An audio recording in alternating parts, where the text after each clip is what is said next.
UP निकाय चुनाव को लेकर हाईकोर्ट का अहम फैसला। उत्तर प्रदेश नगर निकाय चुनाव प्रयागराज हाईकोर्ट की लखनऊ बेंच का बड़ा फैसला आया है। ओबीसी आरक्षण पर हाईकोर्ट ने सरकार को बड़ा झटका दिया है। जब तक ट्रिपल टेस्ट ना हो तब तक ओबीसी रिजर्वेशन नहीं दिया जा सकता है। राज्य सरकार जल्द चुनाव कराए, ओबीसी रिजर्वेशन के बिना हाईकोर्ट ने 12-15 ऑर्डर पढ़ते हुए बड़ी बात कही। हाईकोर्ट ने साफ तौर पर कहा है कि ओबीसी आरक्षण में ट्रिपल टेस्ट कराए जाए। जब तक ट्रिपल टेस्ट ना हो तब तक अन्य पिछड़ा वर्ग आरक्षण के बगैर ही चुनाव कराए जाए। हाईकोर्ट की लखनऊ बेंच ने करीब 20 दिनों तक चली सुनवाई के बाद ये फैसला दिया है। याचिकाकर्ता संदीप पांडे ने कहा कि नितांत चुनाव अत्यंत आवश्यक हैं, तो ओबीसी आरक्षण के बगैर ही तुरंत चुनाव कराएं। ऐसे में गेंद अब सरकार के पाले में है कि वो या तो ओबीसी आरक्षण के बगैर चुनाव कराए या फिर अन्य पिछड़ा वर्ग के लिए ट्रिपल टेस्ट के लिए आयोग गठित किया जाए, उसकी सिफारिशों के आधार पर आरक्षण दिया जाए और फिर चुनाव कराया जाए। याचिकाकर्ता संदीप पांडे ने कहा कि आज हाईकोर्ट में सुनवाई के दौरान कोई बहस नहीं। कोर्ट ने 24 दिसंबर को फैसला सुरक्षित रख लिया था। आज सिर्फ जज ने अपना फैसला पढ़ा।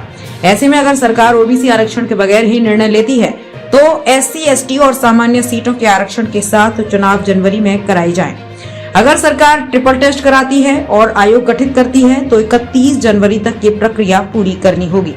ऐसे में आयोग की अनुशंसा के साथ हर जिले में जिलाधिकारी आरक्षण को लेकर अपनी सिफारिशें भेजेगा। ट्रिपल टेस्ट के तहत सरकार को एक डेडिकेटेड कमीशन बनाना होगा। फिर ये कमीशन ओबीसी की स्थिति पर अपनी रिपोर्ट देगा। इस रिपोर्ट की सिफारिशें के अनुसार ही हर जिले में नगर निगम, नगरपालिका और नगर पंचायतों का आरक्षण तय होगा। याचिकाकर्ता संदीप पांडे के अनुसार अगर सरकार ओबीसी के लिए ट्रिपल टेस्ट नहीं कराती है तो ओबीसी को सामान्य की तरह ही मानकर सिर्फ एससी, एसटी आरक्षण के साथ वो आगे बढ़े। ओबीसी की शैक्षणिक, सामाजिक, आर्थिक स्थिति के अलावा उनके राजनीतिक प्रतिनिधित्व को देखा जाएगा। आयोग ने राजनीतिक प्रतिनिधित्व को देखा जाएगा। आयोग ने सरकार के रैपिड टेस्ट की दलील को नहीं माना और 2017 की तरह इस बार भी उसी आधार पर चुनाव कराने की मांग को खारिज कर दिया। सर, ओबीसी आरक्षण को लेकर अब हाईकोर्ट का फैसला आया। उन्होंने ओबीसी के जो सीटें थी उसको सामान्य के तौर पर देखा है। उत्तर प्रदेश में 2022 के वर्ष में जो निकाय चुनाव होने वाले थे उसमें कुछ याचिकाएं माननीय उच्च न्यायालय में दाखिल हुई थी।